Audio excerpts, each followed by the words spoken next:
Well, actually, I mean, I'm glad you raised that, Digby, because I'm sure Donald Trump is watching Fox News to see how his overtures to North Korea are playing. And here is Donald Trump's chief advisor, or one of his chief advisors, I guess.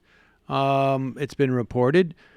Sean Hannity on Fox News. This is where he is actually delivering the news. All right, the media liberals, they're looking like complete fools tonight because they are once again turning out to be completely wrong about President Trump. The commander-in-chief's leadership is now leading to a major foreign policy breakthrough as it relates to North Korea. This is what we call peace through strength in action. The president is causing little rocket man to back down.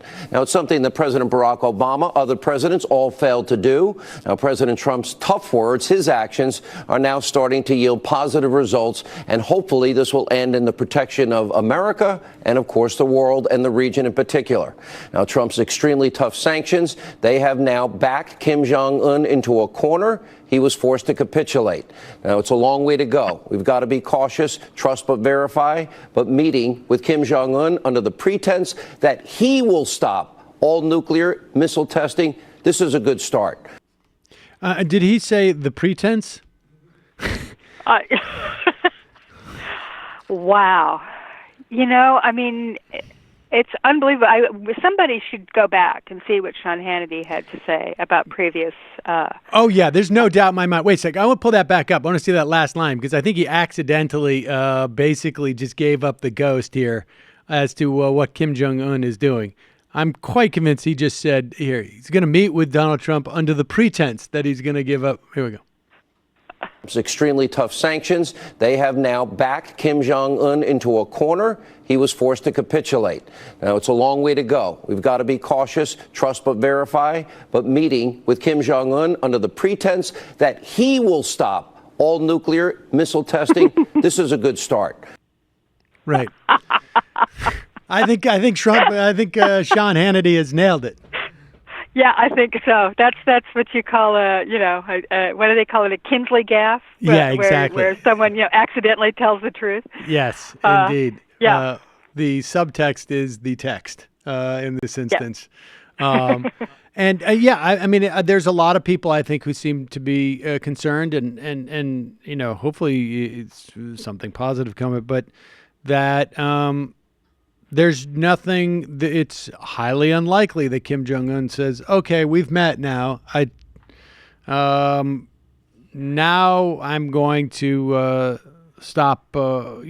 Testing these things." It seems highly unlikely. But like you say, Donald Trump is going to be heading into this meeting with no sense of how he's going to be used, and what this does in terms of allowing China to basically say we're going to back off any type of sanctions because look at the level of reasonableness that we're seeing now. And, it's one thing to sanction these guys to bring them to the table, but they're at the table. They're not, they're eating maybe a different food and maybe they're playing cards instead of having dinner, but they're at the table. And so again, this is all speculation, but there's concern that this is really just sort of an exit strategy for China, and then if China exits, this sort of the at least the rhetorical and the performative isolation of North Korea, then there will be no checks on North Korea going forward. So I guess there's a lot to be lost here. There's a lot to be gained. But again, you have to bet on the Trump administration, which seems to be woefully inadequate in terms of the task. Well, of course it's woefully inadequate. You're being very kind in putting it that way. Well, it's They're Casual epic Friday. Morons. I don't want to. I mean, let's face it.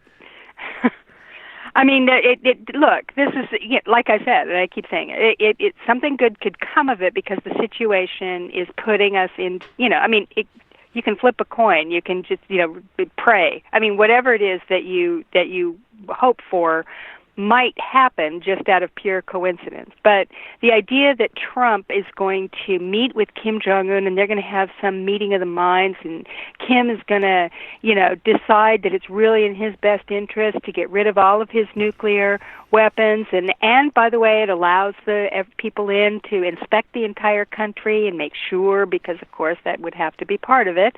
And that, that suddenly he just has a complete change of heart, is totally and completely moved by something that Donald Trump said to him, and does all this. I mean, I guess it's theoretically possible, but let's just say it's unlikely. Yeah, I mean, it really does make you wonder if these guys are just like, oh, somebody got to Kim Jong Un and said, you realize you can totally play this guy.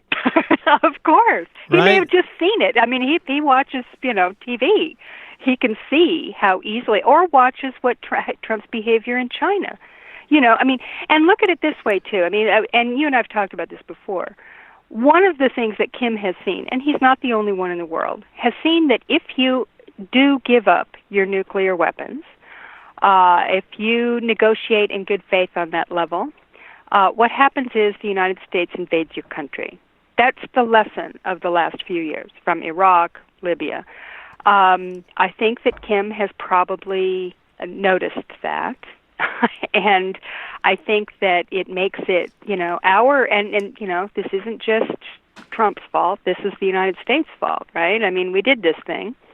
And now the lesson is clear to someone like Kim. He's not ignorant. I mean, he's, people look at him and think, well, this guy's, he's a little, intellectually undeveloped or something. But I don't think that's true. I mean, I don't think he's an idiot, and I think he can see, and that's why he's been doing what he's doing. And he looked at Trump's behavior in China. He probably is very well aware that the dotard is completely incapable of doing anything, and he has no intention of giving up his nuclear weapons. I guess that's what I'm saying. That's not going to happen. So, and Trump apparently has no intention of trying to work on some containment strategy. He wants, it's all or nothing. Containment. So I don't know where that goes, Yeah, it'll be interesting to see how much panic there is within the administration, or within, I should say, maybe the State Department between now and then, right? I mean, we've seen Tillerson already coming out and saying like they're talks, not negotiations. We're not really a little chat. We're not fully at negotiations, and you imagine the people bringing the briefing book to Donald Trump, and having spent 5, 10 years, 20 years, 30 years of their career. Sending stuff up the pipeline to the president in terms of like intel and understanding of North Korea, and handing it to this dude and him just looking at it going like, there's no pictures, so I don't know what it says. Is a little bit terrifying, but I guess hope springs eternal. Yeah.